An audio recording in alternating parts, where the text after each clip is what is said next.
So a very warm welcome. Give Natalie a bit of a hand.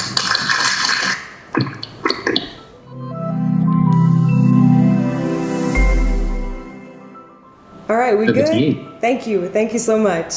Good morning, everyone, teachers, students, and also honored guests.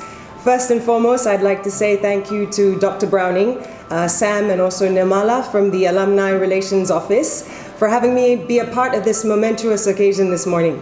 Now, it's definitely been a while since I've sat in the Assembly Hall at GIS. If in fact I am actually being streamed in the hall, it doesn't look familiar to me. But getting the chance to be here, albeit virtually, to speak to my juniors is an absolute honor. Thank you so much, everyone. Sixth formers, good morning, and how exciting. I remember this moment very clearly from 20 years ago. The uncertainty, the excitement, the nerves of having to choose a career or a field of education that might determine how you lead the rest of your life. Now, if that does sound a little bit scary, fear not.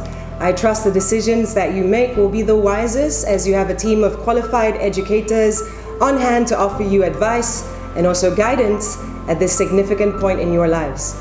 But before we go any further, I trust that you haven't a clue as to whom I am or why I'm speaking with you this morning. So please do allow me to introduce myself. My name is Natalie Kaniza. I'm a former radio host and also TV host, and now a driven business owner and also a public speaking and communication coach. I was at Garden from year 2 all the way until year 11. That was a full 10 years of my life. And it's been a full 20 years since I last set foot in GIS. Now, in those 10 years, I've collected some wonderful memories of my time at GIS, and I'm sure you have as well. Now, don't get me wrong, I wasn't a star student or anything like that, but I came to realize the amount of potential that I had in me with the help of the following GIS teachers. Mrs. Ng, who was my mother's good friend from school, who took care of me for a brief period in time after my mother's passing, and she instilled in me this need to succeed in life.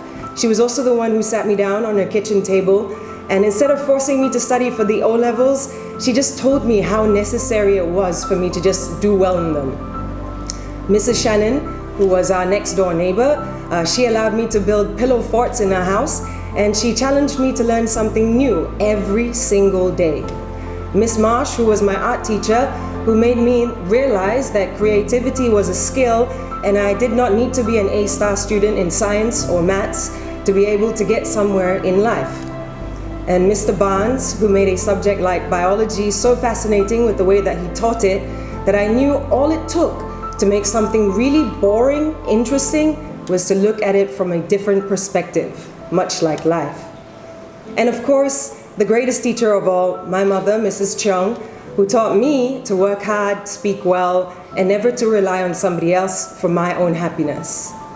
Now, I mention the names of these teachers because they have been pivotal in my journey in the last 30 years or so. I may not have known it at the time, but with each golden nugget of advice given by the teachers mentioned above, I was being set on a path to be the best version of me. So, long story short, trust your teachers, ask them for advice because they have your best interests at heart, and nothing brings them more joy than to see you succeed in life. Often, they probably know you better than you know you. Now, back in the year 2000, when I just finished my O-levels, I'll be completely honest with you. I did not have a clue as to what I wanted to do. I wanted to be an astronaut, I wanted to be a lawyer, I wanted to be an architect. You name it, I probably wanted to be it. So it was a very confusing point in my life, and I often felt kind of jealous of the other people in my year who knew exactly what they were going to do, and they filled out those university applications with such ease that it felt like they were already doing the job they hadn't even yet studied for. So if you know exactly what you want to do, that is super great. Not a lot of people have the opportunity, so go forth and conquer. But if you're a lot like me, trust me when I say this, it will come to you. You will find something that you are truly passionate about. Perhaps all you need is just some extra time. For now, think of something that you enjoy and that you will be happy to study in depth for the next few years. Consider the subjects you like most at school and then research similar courses that you can study at university. That's exactly what I did some 20 years ago. and I ended up applying to study architecture when I was in the UK doing my A-levels. But as luck would have it, it wasn't meant for me. I ended up returning to Malaysia for the summer holidays, and I was asked to audition for a new radio station. It's called Fly FM. It was called Fly FM at the time as well. I was offered the job at just 19 years old. It was something that I did not expect in a million years. And you know what I did after that? I decided to take on the challenge, skip university, and see where this journey would take me. I ended up working in radio and television for a total of 10 years, hosting shows on Hits FM, Astro Supersport, the Discovery Channel, and loads more. I did live events, I was an MC for countless brands, and I even became an ambassador for Nike and Fitness First. So often I kind of wondered to myself, imagine if I had said no and turned down the job. I wonder what my life would be like now. And that is something that you will have to go through. You will need to trust your gut instincts when you make a decision in life. And oftentimes, if you follow your heart, you will end up in the exact place you were meant to be. All it takes is a little grit, determination, and courage to embrace new opportunities. But opportunities don't pop out of nowhere. That is the harsh reality of life. So from my own experience, you'll need to navigate through life forming lasting connections with others. You'll need to have people remember your name, what you stand for, and the abilities you have that will set you apart from the rest. And once an opportunity presents itself, your name should be at the top of somebody else's list. So work towards becoming the best in the field of your choice. Work towards becoming the greatest at what you do. Work towards becoming the best version of you. Even if you aren't the greatest, which I hope you will be, you will find comfort in knowing that you gave it your all. You never gave it 50%, you always gave it 110%. And throughout this journey, I want you to remember something that I truly believe in. This is a quote by the great Maya Angelou. She was a poet, a memoirist, and a civil rights activist. She says, "I've learned that people will forget what you said, people will forget what you did, but people will never forget how you made them feel." And perhaps the best teacher who taught me this was my mother. Now, I didn't know it at the time, but she amazes me now when I think back to her ability to form these genuine human connections. If you ask some of the teachers here who were here some 25 years ago, they will probably remember my mother. My mother was, I hope, loved by many at GIS, probably because of the way she formed these unique relationships with others. She would ask the other teachers if they needed help, greet others in the hallway with a smile, and in general, she was just a joy to be around. But at home, though, it was a different story. She was a strict, no-nonsense, it's my way or the highway, 5-star military general who had no time for my nonsense. Who could blame her, really? I really remember what I was like as a kid. But anyways, as I grew older, I realized that my mother knew how to form these genuine connections with people. People remember my mother because of how she made them feel.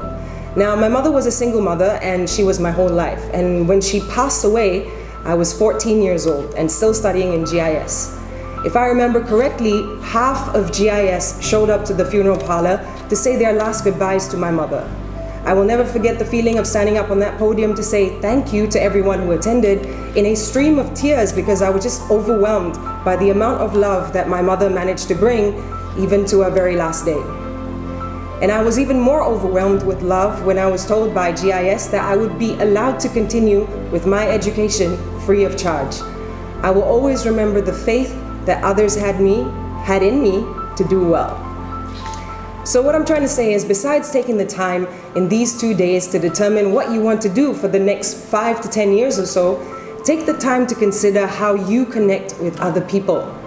There's a saying that goes, you can impress more by becoming interested in other people than you can by trying to get other people interested in you. So whether it's your friends, your university lecturers, a potential employer, your subordinates or your superiors, your family, and even the people that you meet fleetingly, form genuine connections with the people you meet. Be kind, be nice. Engage with them when you speak, as this connection via speech is one of your greatest assets, an asset that will help you navigate through the ropes of life with perhaps, an added benefit. So whatever your goals may be, the industry or whatever your interests are, there's no way around it. personal relationships, and good communication skills run the world.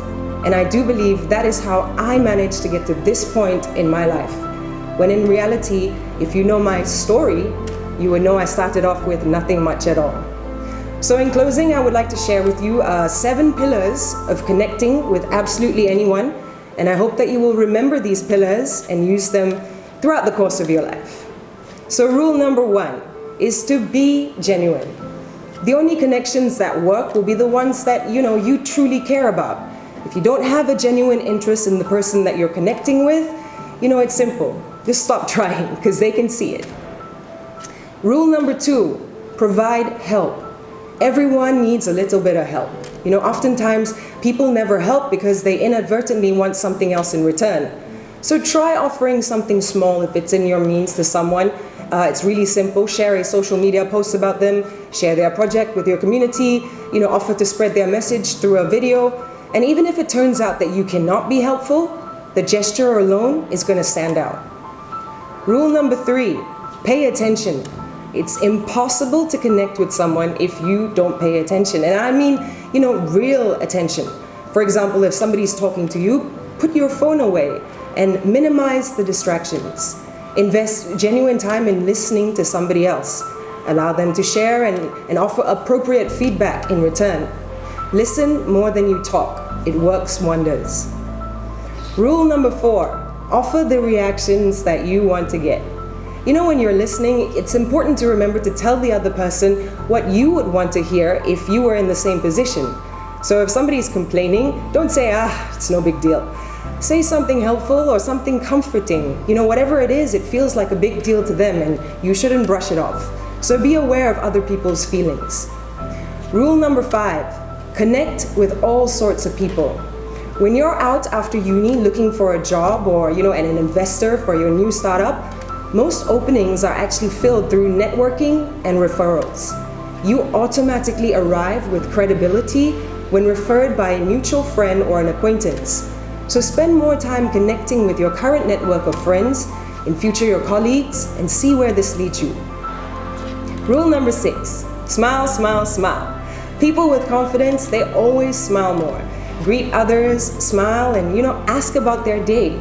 You in turn build up your own confidence because being happy puts you in a better mood, and being happy is contagious. And finally, rule number 7, put yourself out there in simple ways. A common misconception is that putting yourself out there means that you're forcing yourself down somebody else's throat, not literally. And maybe if you have to push yourself to be social, you may feel that way. But just try to rewrite that feeling as simply just living your life and extending a hand for somebody else to join you. In university and maybe later on in life, invite a new friend to share a cup of tea or lunch in the park or window shopping.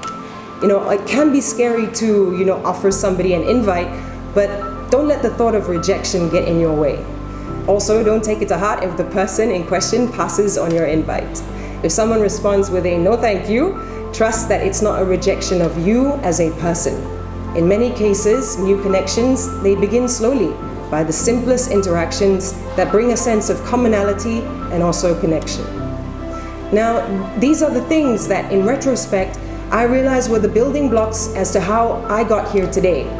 They are also the building blocks for those who stand out in my eyes, those who have played a pivotal role in my journey, and those who I mentioned at the beginning of this speech.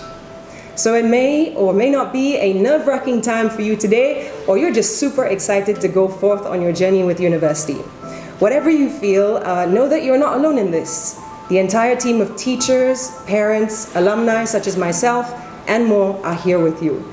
We want to see you do well, be proud to have been a part of Garden International School.